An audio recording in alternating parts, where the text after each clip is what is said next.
नमस्कार। आज के इस विशेष स्पष्टीकरण में हम एक बेहद ही गहरी और दिलचस्प चर्चा करने वाले हैं। आज हम बात करेंगे कुरान की 13वीं सूरा यानी सूरे अर-रअद के बारे में। इसे बादलों की गरज या द थंडर भी कहा जाता है। हम इसके कुछ बहुत ही बुनियादी और शक्तिशाली संदेशों को एकदम आसान शब्दों में समझने की कोशिश करेंगे। तो चलिए बिना किसी देरी के सीधे विषय पर आते हैं।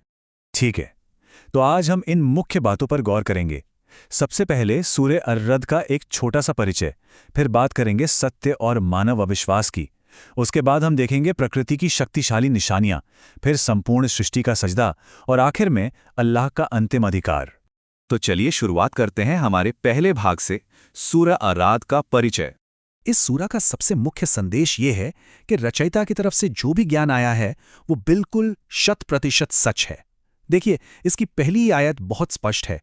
इसमें कहा गया है, अलिफ लाम मीम रा, ये पूर्ण पुस्तक की आयतें हैं और जो कुछ पालनहार की ओर से उतारा गया है वो सर्वथा सत्य है, परंतु अधिकतर लोग ईमान नहीं लाते। अब जरा सोचिए, यहां कितना बड़ा विरोधाभास है। एक तरफ ईश्वरीय संदेश की बिल्कुल साफ सच्चाई है और दूसरी तरफ हमारा इंसानी स्वभाव, जहां हम अक्सर शक करते हैं और जल्दी विश्वास नहीं करते। अब यहाँ जो सबसे दिलचस्प बात है ना, वो ये कि हम इन मूल अरबी शब्दों को सीधे अपनी रोज़मर्रा की भाषा में समझ सकते हैं।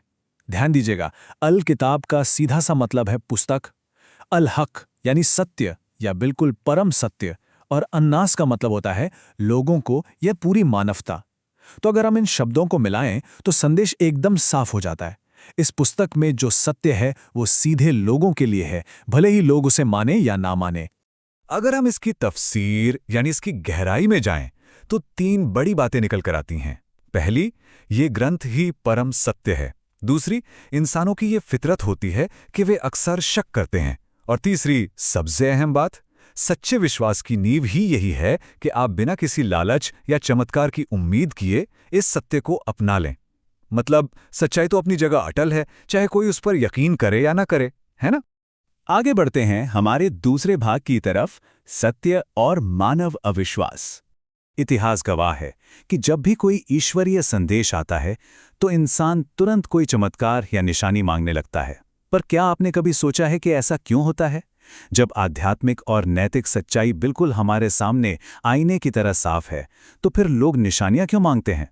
क्या आसमान से कोई जादू देखने के बाद ही हम सुधरेंगे? असल में अक्सर लोग अपनी जिम्मेदारियों से बचने के लिए इन चमत्कारों की मांग को एक बहाना बना लेते हैं। बिल्कुल यही मानसिकता सूरे की 7वीं आयत में बहुत ही सटीक तरीके से बताई गई है। इसमें कहा गया है, तथा जो काफिर हो गए वे कहते हैं, उस पर उसके पालनहार की ओर से कोई निशानी क्यों नहीं उतारी गई? आप तो केवल एक डराने वाले हैं तथा प्रत्येक जाति के लिए एक मार्गदर्शक है। मतलब ये उन लोगों की बात हो रही है जो हमेशा पैगंबर से चमत्कार दिखाने की जिद करते थे, बस ये साबित करने के लिए कि वो सच में ईश्वर के दूत हैं। पर जरा रुकिए, तफसीर के हिसाब से एक पैगंबर की असली भूमिका क्या होती है? उनका काम लोगों की फरमाइश पर कोई जादू या करतब दिखाना नहीं है। उनकी असली जिम्मेदारी है डराने वाले और मार्गदर्शक की। वो बस हमें गलत रास्तों के खतरनाक अंजाम से आगाह करते हैं और सही रास्ते की तरफ ले जाते हैं। चमत्कार दिखाना या न दिखाना ये पूरी तरह से सिर्फ और सिर्फ अल्लाह के हाथ में है। चलिए अब तीसरे और बहुत ही रोमांचक हिस्से की बात करते हैं, प्रकृति की शक्तिशाली निशानियां। ये हिस्सा हमें समझाता है कि हमें असल में किसी जादुई चमत्कार की जरूरत ही नहीं है। जरा अपने आसपास देखिए, ये प्रकृति ही सबसे बड़ा चमत्कार है। आयत नंबर 12 को जरा ध्यान से सुनिएगा।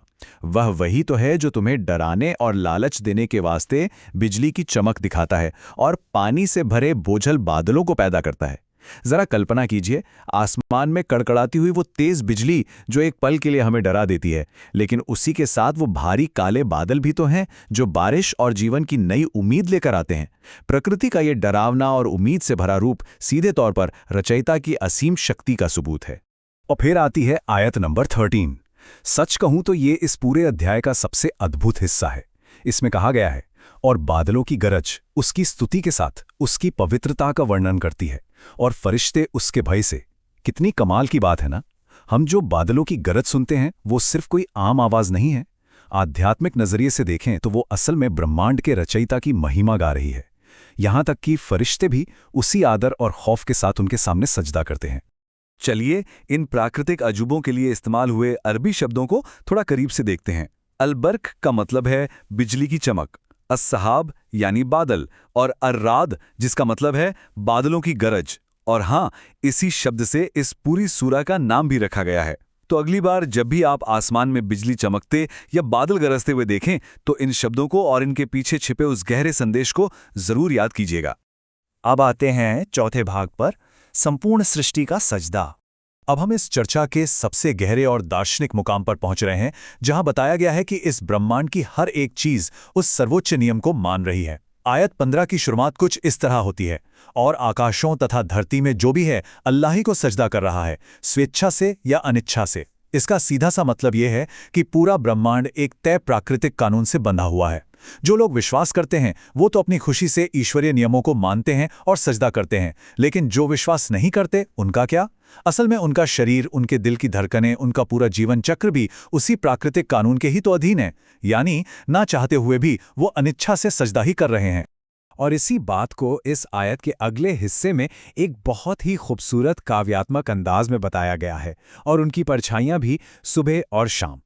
जरा सोचिए इस बारे में, जब सूरज उगता है या ढलता है तो हमारी परछाइयां कैसे लंबी होकर जमीन पर बिछ जाती हैं।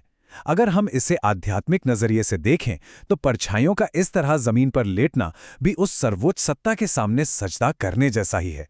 क्या कमाल का नजरिया है। तो इस आयत की तफसीर हमें बड़े ही आसान शब्दों में ये समझाती है कि सजदा करने का मतलब सिर्फ जमीन पर माथा टेकना नहीं है, ये असल में पूरी तरह से आज्ञाकारी होने का प्रतीक है।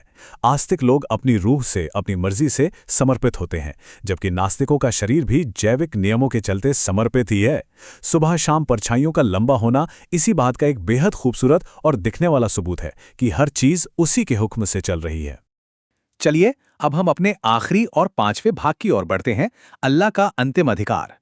प्रकृति के समर्पण को समझने के बाद अब बात करते हैं उस सर्वोच्च शक्ति के अटल फैसलों की।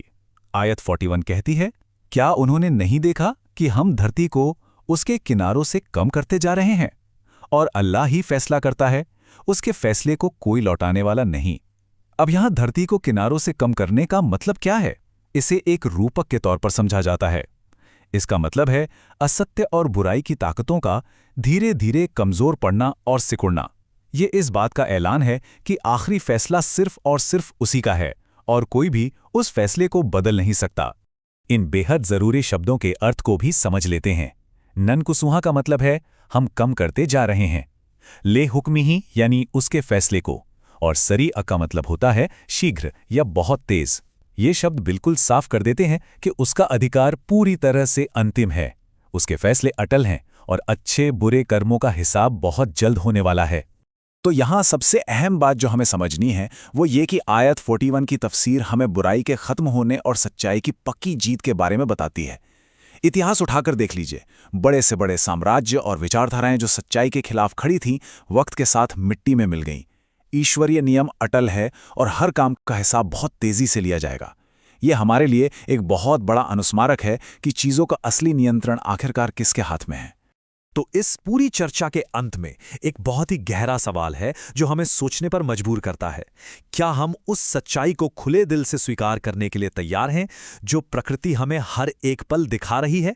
वो बादलों की गरज, वो बिजली की चमक, यहां तक कि रोज सुबह शाम लंबी होगी हमारी अपनी परछाइयां, ये सब हमें लगातार एक संदेश दे रही हैं।